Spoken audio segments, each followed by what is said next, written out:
let me ask you this question. I would like to ask the AG to propose legislation for what we call small claims court. There are lots of poor people, to an example you just gave, that they have issues with others and sometimes with large firms, but the lawyer fee is greater than the fee you're claiming. It is their right. A right, the right that someone has. All our rights exist in context. What is the context of a second medical opinion? Because you're disrespecting the process. No. Jesus, this is common sense, man.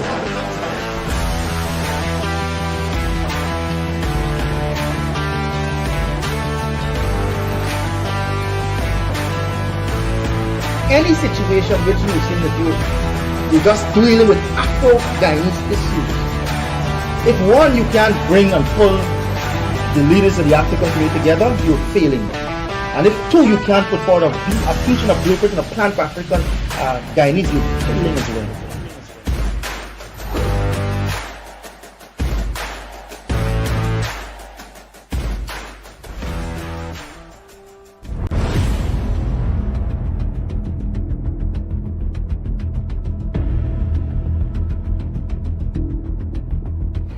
Hi there.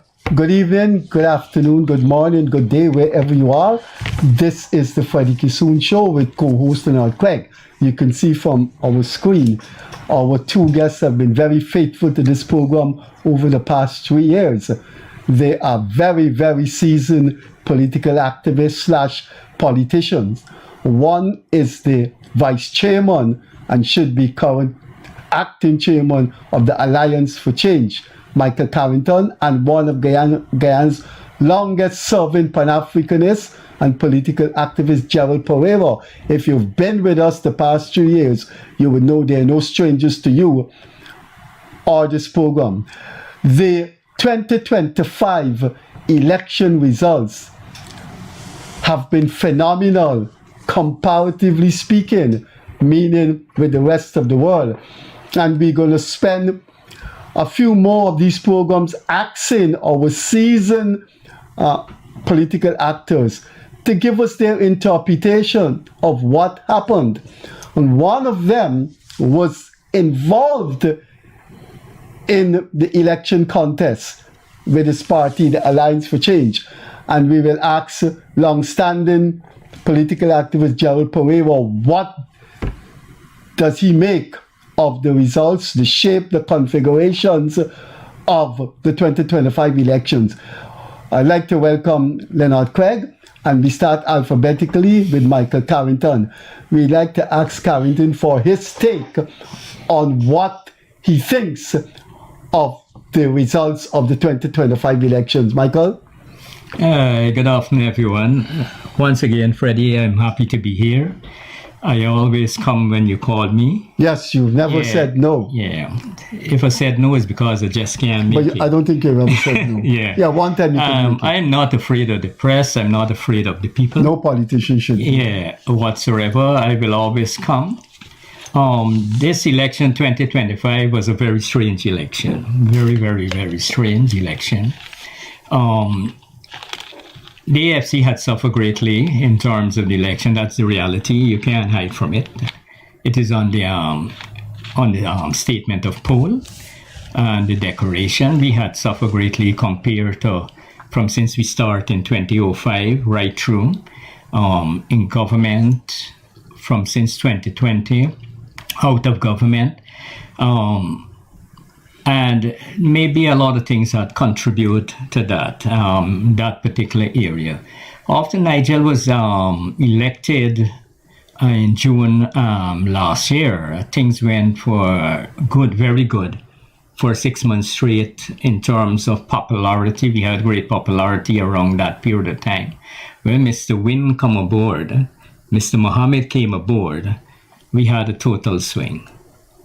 As I had stated, I think on my last program with you, what I had seen in most of the area, because when I went to most of the area that I went to across the country, basically our supporters were telling me clear, Carrington, we like the FC, but we think basically Mr. Mohammed have a better chance. He's basically a billionaire, and he had helped people across the country a lot, whether it's house, boat, cars, or whatever. He had helped people, and we think that he have a better chance, and we're going to throw our weight behind Mr. Mohammed. We had some problems after 2020. The first thing that happened, I think I like to be straight with our nation. After the no confidence motion had passed, we should have gone to that election right away within that three months period. But we end up, in terms of the election, keep pulling long. We didn't go through it. They end up in the court. I think the Caribbean Court of Justice, where they pronounced that the motion was well passed, because a person in Parliament have a right to vote how they basically feel like voting. And then you still had a delay in terms of holding the election, a long delay in holding the election, and in terms of the president pronouncing the day for holding that election. That takes some time. It was actually, in my opinion, actually carry out to the boundary the prime minister, the president, because I think the law stated that after a no confidence motion, 3 months after, you should. Yeah, but there's no water under the bridge. Yeah. Can we stick with 2025? Yeah, well, 2025, we went out and campaign. To be very truthful, we didn't have the type of financial resource in terms of campaigning. But Win, in my opinion, is who actually take majority of AFNU and the AFC supporters. That is my assessment with that particular issue that took place. Okay, before I go over, the same question to the leader of the Organization for the Victory of the People. That party contested the election under Gerald's leadership in 2020, but was absent in the 2025 elections. Gerald, what is your take on what happened on midnight September the 2nd? Because by that time, I think most people would have known from the SOP's statement of vote what the election results. Well, Mr. Carrington said that the 2025 elections is a very strange election. I don't know which ground Michael is walking, the ground where you go, but I told you on a previous program, and you asked about it, I said the PPP was going to win the election. Freddie, I ground with people. You go into places, going to the scheme, going to Rheinveld, I mix, and I have a lot of the support of the OVP. We have a lot of support from the so-called scrapes. Good? And I know a lot of those people, they've never seen the people from APNU and AFC. So I don't know where these guys go. But I will tell you this. If the OVP if we were part of the coalition, I could tell you right now here, I could say this, that the votes that obtained in this elections, the 2025 elections, they would not have obtained those votes if the OVP was part of the coalition. I'm telling you that. Win would not have been able to get 16 seats. They're elders of the PNC of the PNCR. The PNCR, left for APNU. The rest is that's a joke. One-man bands and all of that.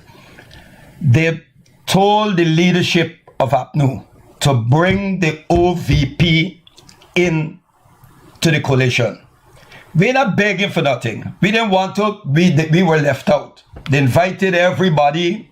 One-man band with National Front, this and all of this. Yes. Good. But why they did not bring us in? Let me tell you why they did not bring us in. Because, and the people in this country need to understand what's going on in this country. This country, strategic decisions about this, our national policy and foreign policy, is being dictated to from Western embassies in this country.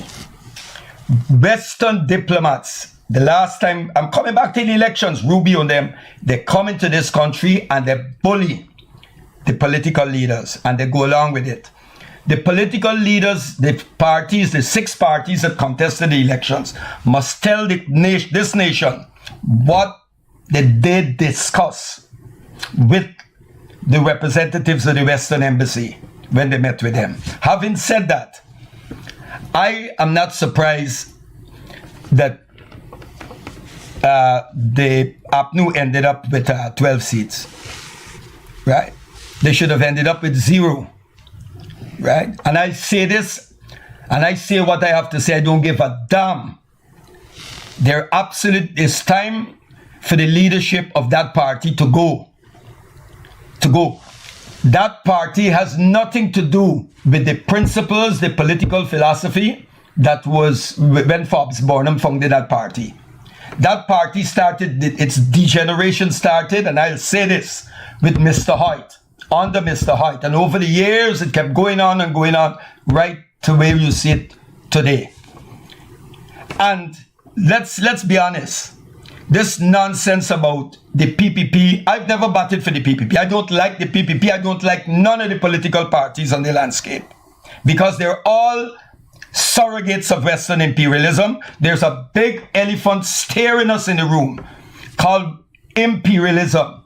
The Western countries are telling us what to do, and not one of our politicians stand up and say anything. The PPP won this election, so don't talk about rigging. If you're going to rig an election, if you're rigging, you're going to make sure that you're rigging Linden. You're going to rig an election and make sure that when actually took all the votes, obtained so many seats in Linden, it doesn't make sense. It's irrational and it's downright stupidity. If you win an election, why not give yourself 2 times much? Exactly. So so this nonsense, I don't really have time for you know, and all of this pussyfooting and all of that. Let's deal with it. I have always been critical from a practical, ideological, and philosophical position of what is called liberal democracy. I just wrote a very in-depth article about Guyana, a pawn of U.S. imperialism. It's all over, printed all over. Black Agenda report, countercurrents, all over. And we can get it on the net. Yeah, and I've always argued that one of the biggest cons ever invented on trust in humanity is the liberal democracy. But let's you start good. But what I'm saying, getting back to these elections, right? The system is rigged from the beginning in the sense that in this country, to contest elections, you have to have a huge financial war chest. And the local businessmen, the big businessmen in this country, when it's election time, there are 2 envelopes and they give money to all the major parties. So whichever party turns out to be the winner, those people are rewarded with tax breaks, cheap land concession and all of that. And the losers are those who line up, who queue up to vote. Let's bring in one of the men who campaigned for the PPP and earned some controversy, I must say. Well, I guess, gentlemen, I hear both of you, and there's some validity in what you both have to say. But there's a Mr. Perreira, I got a difficulty accepting that Win would not have had the votes it garnered if OVP was part of APNU. Could you break that down? Tell me how break it down. Let me tell you why. How many, the amount of people in the electorate that stayed away from voting?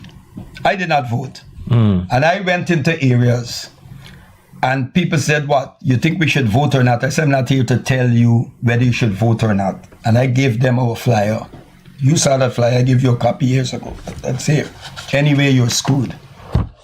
Right? OVP organization, the victory of people. No. People told me that they're not voting, that OVP is not contesting the elections and we're not voting. Right? From Agricola to Plaisance, all those areas, because when the OVP was founded, we were not founded as an electoral outfit, We are organization that is committed to raising people's consciousness from the level of the unconscious. But that's what OVP is. He asking That's you right. why WIN would because we have been doing a lot of work, and many people said, many of those who bought our message said they're not voting.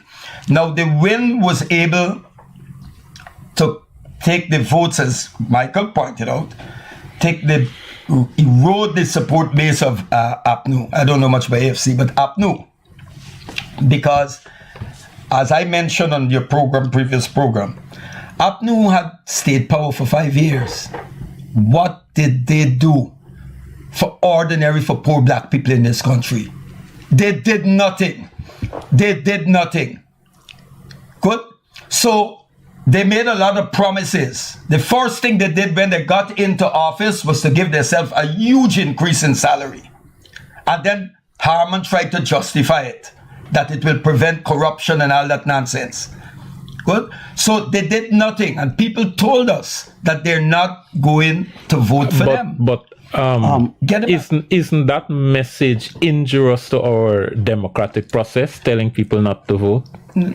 What was your conception of democracy? I have a different conception of democracy. No, I hear you. I'm talking about the process of selecting I leaders. never said to anyone, as I told you, I never said to anyone, don't vote.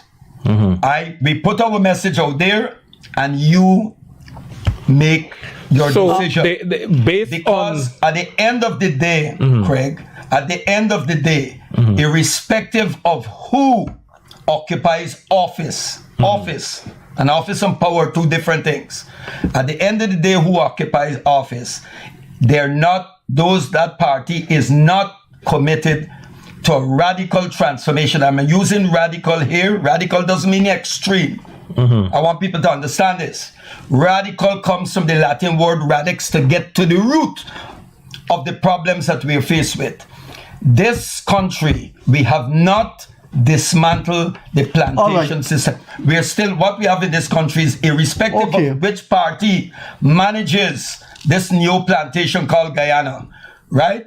Nothing changes fundamentally.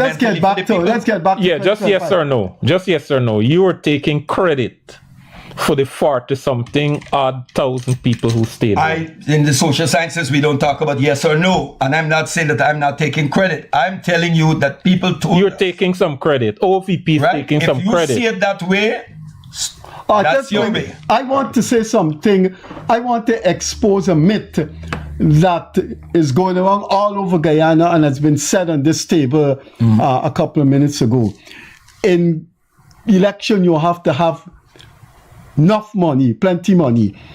That, I think, is fictional when you look at the logistical outlay of Guyana.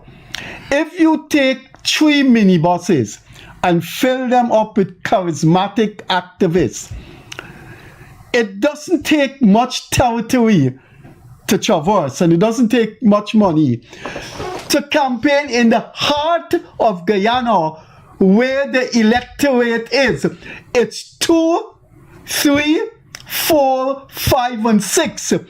Through a minibus filled with people in a week time could touch base with those regions and do it back the next day and the next day.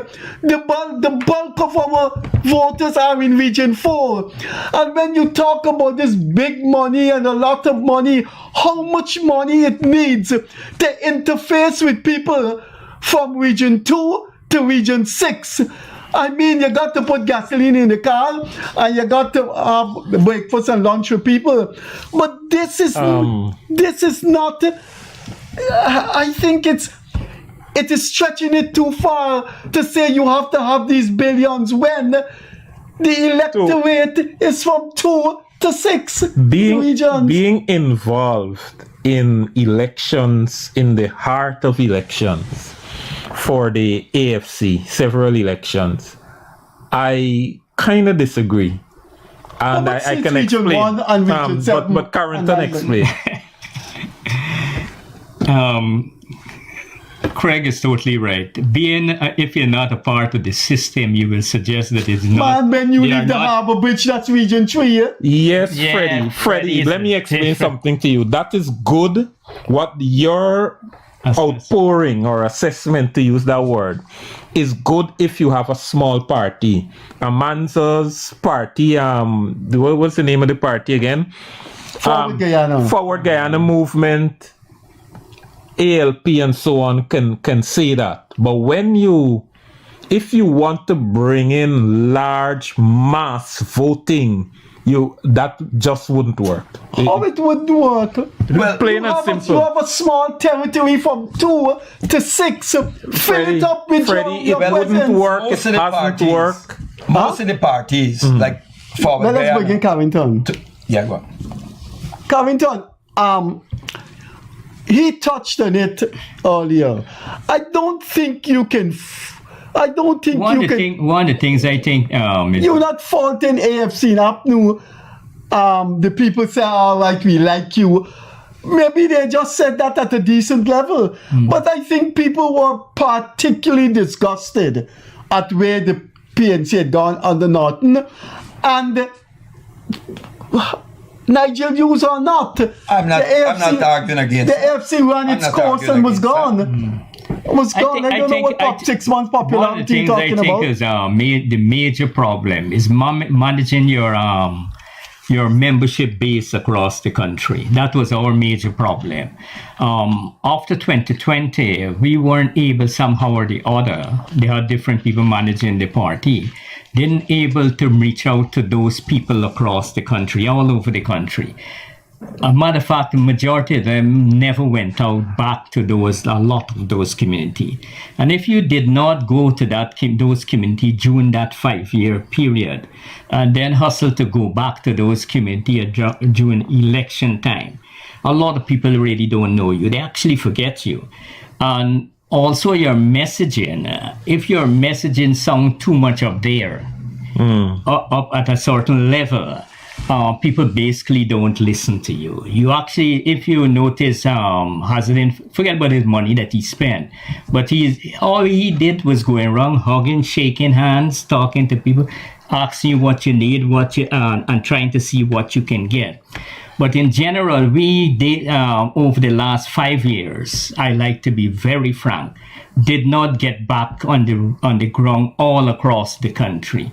For you really wanted to win an election or keep your political base, you have to be on the ground. This phone and the TV they don't make it. Shaking people's hands, going in the house and eating a little pepper pot, talking to them, is one that could achieve great lot of people. People want to see you. People want to feel that energy, and people wanted to believe in you. The next thing, if you had made stupid mistakes, a lot of people sometimes in the political arena don't really forgive you. If you did make mistakes in the past and you do not apologize for any mistake you had made in the past, they feel that you're too big. You're too big. You don't want to apologize. You make some mistake. You don't want to say sorry. We don't have no time with you. So you really gotta, when you go on the ground there, you have to go on the ground. I don't believe in while the phone reach all over Guyana, when you reach the people in the wrong election time, they say, Ma, but we never see you. We see you for such a long time. Where you went all this time? You understand? So we suffer. I think we suffer because we had... Who's we, AFC? The AFC did suffer because of lack of connection with its membership and its support base across the country. And all of those things is called, it only looks, it's called for money. Sometimes you left here to go to Morocco, one person, to go to Morocco and stay a 2 day or 3 days costs about 40,000. You know, the 50,000 for one person. For carry a team sometime, it's cost about $500,000. When you got to go to Cuban and all of those places and so. Where you only got 7,000 voters right, anyway. In some of these areas. So our problem is in terms of between 2020 and 2025, meeting the people. We had not actually went out and reached people. We do a lot of TV show, a lot of talking, a lot of messaging and those type of things. But if people don't see you, Muhammad went door to door, street to street. He had the resource to go all over there. He went like that. We could not afford to do that after the 2020 election. We could not afford. That whole 2020 election was a mess. That long period of deliveries, it was a mess. It did hurt us. Anybody say it didn't hurt us, then there's a liar. It did hurt us. You know, so the way, I don't know what will transfer in 2030, which is a long time, but they had a lot of ways called vote buying also, Freddie. You might want it to accept it because basically you're a supporter of the PPP. If this boy is prepared, they have endless vote buying was taking place with whether it's black. What's your interpretation? No, man. No, listen What's to your me. interpretation of vote Between buying? that, between That's that a piece of here, no. opposition propaganda. No, man. No, Man. I tell you, I went could to you them know- areas. Let me hear his How could you interpretation know of what's vote vote buying. buying? 3 What months was- ago, Parliament shut off. Parliament shut off, right? All of those ministers were still using everything within the when Parliament shut Oh, you off. call that vote buying? No, when Parliament shut off, I cabinet closed off. Parliament shut off, cabinet closed off. Really? It didn't close off. The cabinet still operating. The cabinet was still Because directing. ministers still continue to be ministers. They were still the activities of the ministers 3 months within this last 3 months was far more than any activities But it happens. that they had. But that happens before after. that. But- that So you're happens telling me- before But you every expect election any ever held election in there- Guyana. No, Here, but, listen to me. Carrington, You know the these truth. You people would not say the these people truth. just fold their hand. I never say fold your And then- hand. Okay, My so you know God, what In is- politics. that happens in the in your every party, your election party, ever different held in This Guyana. particular election, I see many elections before with the PPP, but this particular election, to me, it was more widespread. So wait, no, but let me ask you something and to explain in detail. Yeah. I live in a village. I'm being hypothetical. I live in a village named Xanadu. Yeah. We ain't got very, very modern things. Yeah. And in an election period, the government come in there and say, man, we going them bridges there, the wood rotting and do some concrete bridge. And I mean, why would anybody object to I ain't that? talking about the concrete- If I was the villagers, if I just give an example, Yeah. why you vex with the villagers? If during the election time the government come in there and replace some rotten bridges with concrete bridge, that is not human nature. Apart from that, you gotta look at it from the Then voter you can't side. vote by it. The two things, Carrington, you gotta look at it from the voter side as well. When an election is called, politicians turbocharge their presence in communities. And community people also know that once an election is called, they're gonna come. And when they come, I gonna tell them I need a black tank. I gonna tell them I live in the last 5 years without a black tank. And some people go as far as to say, I vote for you for the last 1,000 years, even though they're only 50 years old. The point is this. Is an exchange between the voter and the person who wants to be elected. But you're not telling him the intellectual side to it. Who say when the government go in that village and replace the wooden? How you know how they voted? Exactly.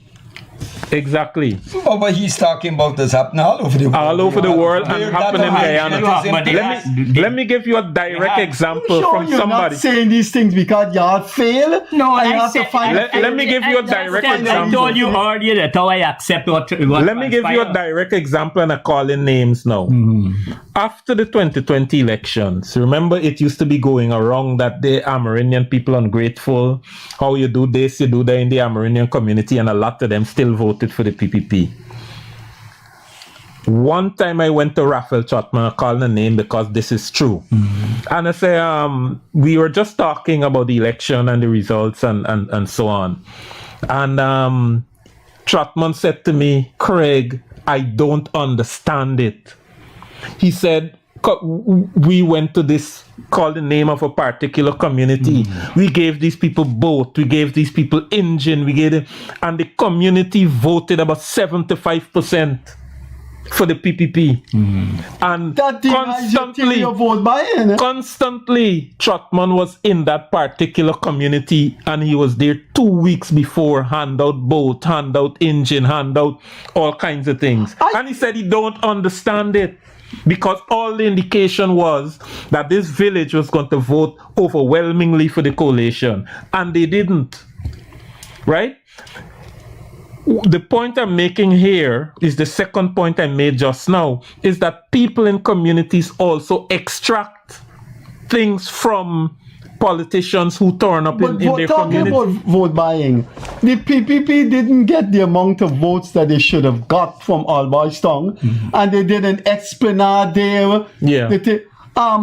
I think this vote buying thing is coming from certain quarters of people who fail, who do not want to acknowledge that they were election failures in 2025. I mean, if you read what Happy Norton saying, money, he gave an interview with Sylvana Marshall or something, on some podcast, and all they can talk is money was the results, money caused the results of these elections. But anyway, Gerald, the point is, people did not forget that the AFC came and failed them, and so I think they did not forget what happened in 2020, and that therefore it's into the theory of money. Look, my position is this. Some of the small parties that contested the elections, 2025 elections, like Simona Broom's ALP, that's, was it? Assembly for Liberty and Prosperity. And Forward Ghana, they contested 6 regions, because for the presidential slot, minimum is 6 regions. So if you count out you leave out the other regions, then you would have to obtain a tremendous amount of votes in those 6 regions, including Region 4, right? Yeah. To really get a shot at the presidency, and that's impossible without contesting the other regions. Good? So you just run because you want to get into parliament. That's basically the objective. I listened to Michael, and the weaknesses that he mentioned there, you could see that is the flaws in any political organization that is not only elitist, but is so highly centralized. Because if you have groups, if you have a decentralized system, and you have groups with coordinators in different areas, and everybody covering and reporting and is around like that, rather than that pyramid type, you won't encounter the problems that they faced. Good? And the AFC, when you look at the AFC, you look at the history of political parties in this country, the AFC is one of the worst political formations this country ever produced, right? I'd say that the AFC was created by the US State Department. The Americans played a very important role in creating the AFC in this country, and nobody can tell me that that can be factually argued. I know about that. I got information. Right? And they were given space in the Stabroek News with the NED, the National Endowment for Democracy, which finances the IRI, the International Republican Institute, which is an arm of the Republican Party. And then you have the International Democratic Institute, which is an educational arm of the Democratic Party, right? But they work with the NED, which is the National Endowment for Democracy. Some left-wing scholars have referred to it as the National Endowment for the Destruction of Democracy, right? They're involved in all these regime change and color revolutions and so. But they put up money in the first place. They helped launch the Stabroek News when Dick Carey's was around. And they reached out to Dick Carey's and others, And they had, I think, Trotman and Ramjatan, you remember, writing a column or something like that in the early days of the Stabrook News. Because Ramjatan had departed from the PPP and Trotman had left the PNCR. Good? And then later they came together and they established the Alliance for Change. I know that certain Western embassies in this country provided money to some parties in this country, the parties that contested the elections. And that money goes through NGOs, some NGOs, and those NGOs will pass the money on Don't talk about that. to political parties. I live in this country. Information I have on that And I know what's going would on. shock you. Now, Would shock you. Now, if the OVP, we have allies. But if our allies say tomorrow they want to donate, to give us money, we would be in trouble. Because they will use all of that money transfer thing that we signed under Basil Williams and all them things. And so that one-way street mechanism. Good? Where if we are receiving money, we have to answer all sort of questions. But if you send money to persons outside, they don't have to answer those questions, right? But we will be blacklisted. And I want to give you an example of something I mentioned to Freddie. I don't know if I mentioned it in his program. Freddie spoke at one of the solidarity rallies in support of what's going on in solidarity with the Palestinian people and condemning the genocide in Gaza. Next month will be 2 years of this ongoing genocide. And something happened to me that never happened before. 1 month after I was traveling out of this country, and because I don't get US visas or Canadian, I can't even transit them because I'm known as an anti-imperialist and I'm proud of it. I'm a patriot. If there are 3 patriots in this country that jealously and zealously guarding the sovereignty of this country, Gerald Perreira is one. Good? You don't give away your national patrimony to foreign corporations for next to nothing and then call yourself a patriot. Come again. Good? So I went to the airport, traveling with British Airways, that would take me from Georgetown with a stop in Castries, St. Lucia, on to London, and then London I'm moving on to Hong Kong, and then we're going. When I got to the airport, the British Airways counter staff said, Mr. Perreira, we have a problem here, you can't go on the flight. And I said, why? US border security said, US border security, that I cannot go on the plane because the plane, the British Airways plane, is flying over US territory. That's the US Virgin Islands. Have you heard anything so ridiculous? And I was prevented, I couldn't go. They said, if you put Perreira in that flight, good, we'll prevent the plane from leaving. And then you have people telling us about sovereignty independence. Sovereignty and independence could be staring these idiots in the face and they don't know what is it. And I was prevented and I had to make other arrangements, right? By going through Suriname and then Suriname onto London, onto Amsterdam and that is it. And as a citizen, I went to Todd, the foreign minister, and I told him, and he sat there like I was talking some alien language. And this is what is going on in this place. Good. So when I saw, and we were talking about elections and all of this, but there's more concrete issues and the people of this country are not seeing it. I see the René Ness, the European Union ambassador. Van Ness. René Van Ness is leaving and he's commenting on what we should do and all of that. Van Ness need to be, I see running to Van Ness, I will talk to him in the most undiplomatic language because he is a hypocrite. And they're sitting down talking about elections in Guyana while they are enablers of genocide in Gaza. Anyway, could we get back to... And Mr. Carrington is a Muslim. He's a Muslim. And we're still to hear from Mr. Carrington about his position as he's a member of the Ummah, right? Did he participate in anything? Has Mr. Carrington come out and condemn the genocide openly? I did until me and Freddie went in protest. Well, I just see how different so then it's good. I don't want this to get sidetracked from the 2025 election. Craig. I think. All right. So the 2025 election we got the results. We were talking about the role that money played in the outcome of the election, and these kinds of things.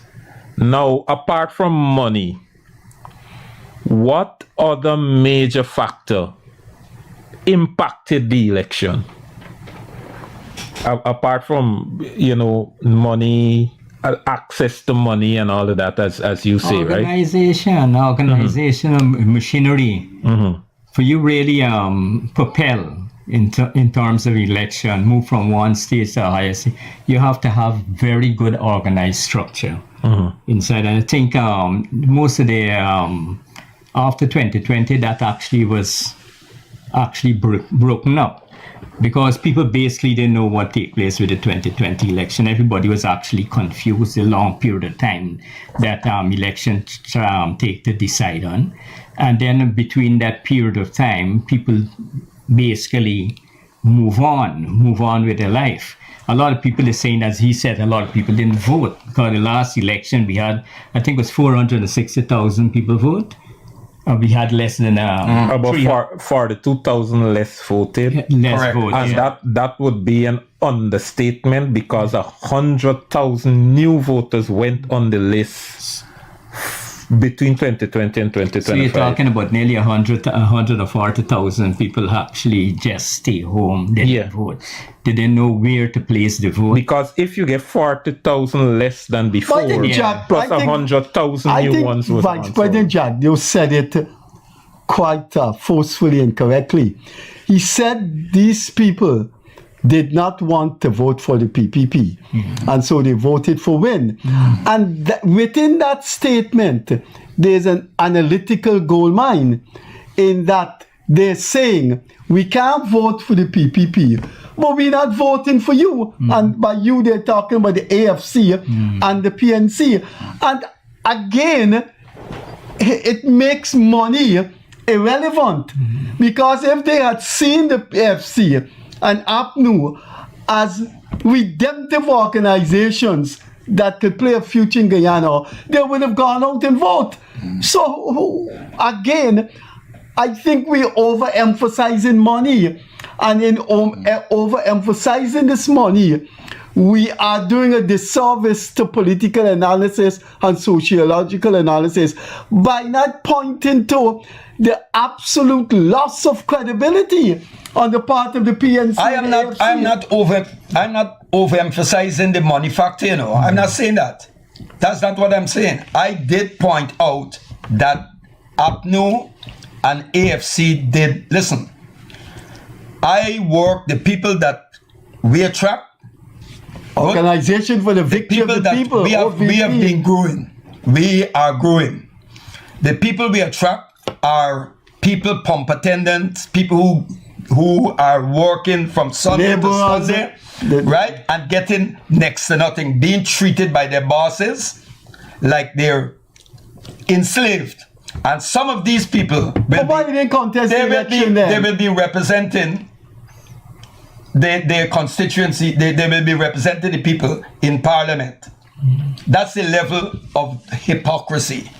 We did not participate in the elections because one,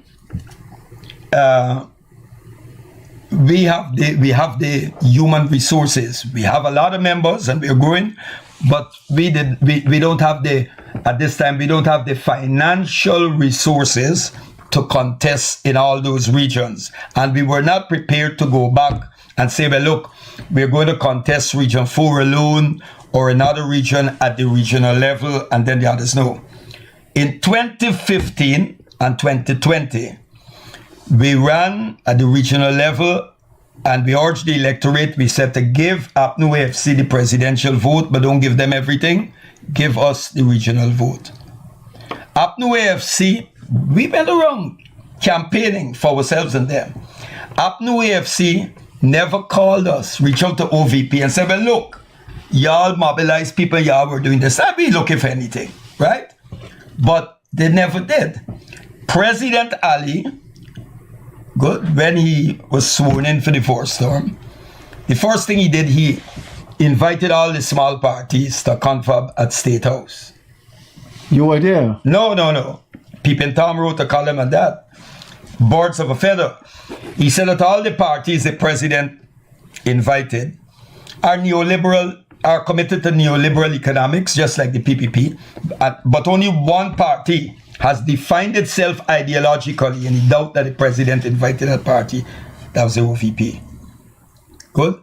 So we didn't want to go down that road, and we participated in the 2020 elections, and I was in the command center, and I saw the nonsense that was playing out there. And 2 days after, we issued a press release disassociating ourselves from what was taking place. Right? In that elections. Disassociate there. Because history is not going to record me and the OVP in that nonsense. But getting back to the results. We need to put some I am not surprised. I was not surprised. I expected that APNU, that the PNC APNU was going to lose. Right? I said I said at least they would go down to about 15 seats, but they went down to 12. Let me tell you something about the party, right? Freddie, you had some of them. There was one on your program. These guys come out, some of them at the top. I believe that political leaders, if you're political activists, I believe that there are certain things that you should know. I think that you should study. I'm not telling you to go and do a degree, as I said before.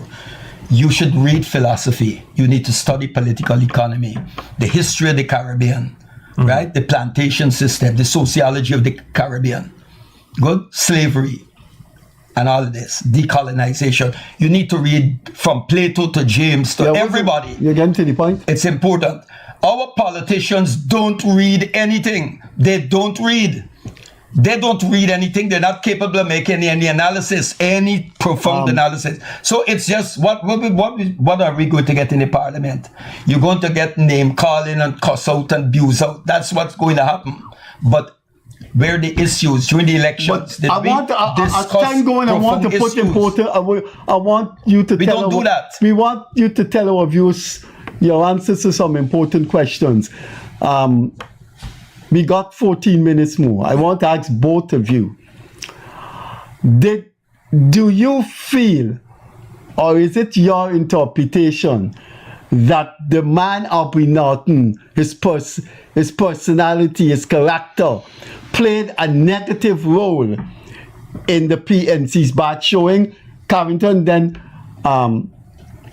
Perreira, and then we go on to the failure of the consensus candidate. So, was Norton that terrible? I mean, I must say I believe he was, but I want to get you. Well, from the ground, the information that I was getting for the people, a lot of people didn't like him as the presidential candidate. People are hoping for someone else. As my discussion sometimes with some of them, the name Mr. Greenidge, they came up. Amanza came up. Royce, their Ford came up as the presidential candidate. But he's just think that he will be the presidential candidate, so people just have to went with that. And it was a total failure. I never expected the PNC would actually fall to 12 seats. I said they may be able to reach about 20, 18, but not 12 seats. I expect we would have had problems because the people were telling me that plainly they wanted to support win. Our supporters, our people that we know, they wanted to support win. I mentioned it on one of your programs. So, but the people in general, a very large amount of people didn't feel that he should be the presidential candidate. Gerald Perreira, Freddie, the role of Aubrey Norton in the devastation of the PNC? It's both yes and no. Let me tell you something. There is a group of people that have emerged over the past, 10 years or so. There are a lot of young could we stick professionals. Yeah. That's what I'm saying. African Guyanese, Indo-Guyanese, and all that mix and so. Some of them have 3 masters. And let's talk about and those people. Those are the people, right? That emerging professional class who went out and voted for the PPP. Some of the people who, I'm going to get it back to this plantation. No, but could we answer yeah, the but what I'm question saying, the way he did some with of the Norton? people who are Come saying on, that Norton is Yeah. was not electable, it's not electable, right? It's all has to do with shade and color. So I know some of those people who said that about Norton because Norton does not fit into where they are. So they say that he's not electable. But does that mean he was elected? But If they don't like out, what they say. Now, put aside that now, I don't think that Aubrey should have led the party into the 2025 elections. And I think that all of those who they had there, whether it was they were looking for consensus candidates, whether it was Nigel Hughes, Terence Campbell, I don't think that none of them. I don't think that the people Norton put in Parliament, 99% of them should not be there. And there are others he could have put into Parliament. Some young ones who were very vibrant during the campaign, but they're out. Craig? Just a quick comment. What Carrington is saying sound close to the truth in it from based on what I saw on the ground too. Remember, I always said on this program that AFC has a structure and that structure could help AFC. When Win came on board, Win literally stole, well, I'm using the word stole, but arrested then that machinery that the AFC had, and the Win piggyback on AFC machinery. Correct. Yeah. For example, in Linden, this guy they put in Parliament, Ryan Richards, Yes. Dr. Ryan Richards was from the AFC. Mark Gorin, from AFC.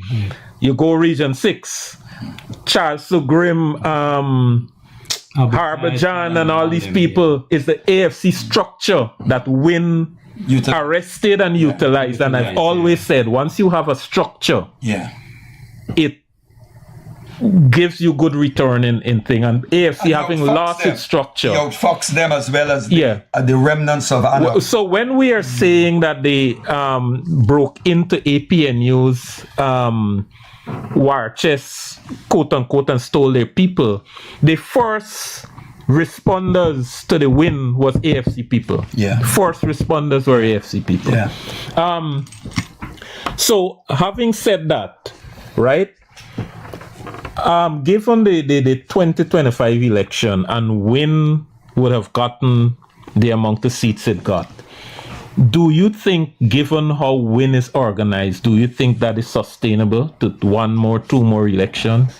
I don't think Win is going to be around for the 2030 elections. I think the party is going to implode. I think it's a body, a conglomerate of political opportunists and people with their own axe to grind and careerists. I don't think they're going to be around for the next elections, next general and regional elections, and I think the party is going to implode. So where does that put APNUFC? You think they're going to reclaim some territory? Well, not AFC, APNU. No, why not? When did it you'll have to wait to see the elections in 2030 if they're capable of doing that. No, he asking you if they could reach. No. I think that void, that space will be filled. Things are happening. Carrington. With who? That's not. You can ponder AFC, that. Do you see AFC you don't see reclaiming? germs. You don't see germs with the nigger because catch it. AFC could reclaim some of its glory that it had in the early days, but it called for a lot of hard work. It had glory. It called for a lot of people moving out. Here, it called for a lot of hard work. I might have to call for some people to move off the scene. The whole thing with the AFC is trust. Trust is the biggest thing. As long as they could be able to regain who got to trust whom? For building trust with the people. With the people? With the people that are talking about. You got to build trust with the people. What transpired in 2020, people lost some trust. And who got to go, Mike? You said some people got to go. Who got to go? You want to tell you who gotta go? Sherrod and Jaretta, they done gone. Who got go now? The presidential candidate said that if he's elected, he gone, take he's the gone. responsibility. If he was He take the elected. But he has responsibility. resigned. He's gone. within He take 30 the- days he will But negotiate what I the don't contract. understand, Carrington, that you have to explain to the thousands of viewers that are watching you now. The man resigned. Why you begging him to stay? You're saying he can't be indispensable if he didn't even bring in a seat. A lady named Walton Deserve left the PNC Foundation party and the woman got a seat. So why are you asking this guy to stay on? You made the party so barren that now that they can't get somebody to replace What's it. the worry, Tommy? You dead meat? The guy gone. And I just say he's leaving. They say they're asking him to stay. Yeah. Do you think he will stay? I don't think Nigel will stay. I'll be very frank. I think Nigel will go. He would not stay. Politics of personality. What's it about? No. It's not the politics of ideas, Sometimes you should just let things go, and that's what I'm doing Man, right this is a now. program which we educate people. I think Nigel This is a program which we educate people and the facts slip into the history books. Yeah. We got 5 minutes, right? They are points to say 5 minutes. Mike. Nigel Hughes has resigned. Did he say whether he resigned from the party or just from leadership, and he leadership. will continue to be? It's only from the leadership position he resigned. So why y'all asking him to stay? If his expertise will still be available to the party? Oh, you weren't part of that. I understand AFC makes those decisions at an elite level, and they wouldn't include you. Elitist. They wouldn't include you. Never mind your what position he has. Jordan. What you call them Senior the vice chair. MCC? That's it. It's an Anyway, elite. so I understand what's happening. I'm not going to put you under pressure to answer. The viewers understand that, and I think that factored into why AFC couldn't get a But I think seat. you have to defend yourself against that question. No, I man. think when the guy resigned, I know fully well when Nigel resigned, he wouldn't be coming back. The party decided. I'm not talking about it. Ask him to stay, but I doubt whether he will stay. I doubt whether. You think he should? I think if I put in my resignation and I resign, I am not coming back. No. But you think he should for the good of the I want to party? be very, very frank. I think new people need to come up in the party. The older folks need to go. So Cathy and David Patterson Everybody, and them listen to supposed me. to go. Listen to me. You need fresh blood in the party. Okay. New people. And You have said it. The viewers heard you. Yeah, you need to groom the party, bring up fresh people, fresh mind, and push them forward. Me, I done 62. Most of all, the people is around 60 and all those things. The party, if the party want to stay alive, we have to look for some of the best mind around this country and bring them up and push them forward, market them to build this party back. But isn't that what Ramjatan was trying to do with Sherrod Duncan and Jaretta Finance, and Nigel came and cut? Well, he was pushing the young people, but then when Nigel came on the scene, he ended up winning the election. Yeah. And the majority of the people who were there at the Congress was actually people who Sherrod Duncan and the other team had brought to that conference. And the people switch on him. On the day, particular people vote different. Oh, okay. I see. We don't have time, but I would like to ask Michael. Ask him. You know, Let's see. What is the political philosophy We have of 3 more AFC, minutes. of the AFC? What's the political philosophy? Well, as you said earlier, Nigel, you said that if he was elected president, Yeah. within 30 days, he would renegotiate the oil contract with Exxon. You know? that You believe that? You take that statement seriously? I know it's all That is absolute. That's a contempt for the people of this country. No politician, none of the parties that contest. Oh, you asking him a question and ever answering it yourself. negotiate the contract. Well, with let him Exxon. answer the question. Personally, I think this is my personal belief that the contract is is good, but they have a lot of flaws. And I personally think that it should What's have... the party's philosophy? That was the question. Well, the part of the party philosophy, as he just said concerning the oil deal, that Nigel's demand said that how he would renegotiate it. But you are basically saying that how that is a lie. This is basically you're saying. I don't buy it. Right, you don't buy it. But Carrington, Jack Dill said it before he got in. He can't do that he when he got never in. let me ask you, as the time going, there is still a party called Organization for Victory of the People by Very much alive and well and growing. and it but Gerald, it doesn't have term limits. You've been in the head of the party for a long time. Let me tell you, Freddie, I believe in this succession plan.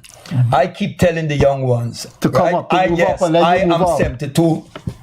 I'm You look 71. damn good. Well, Yeah, for same thing. 72. And I'm damn telling the good. young ones, look, this is what I tell them.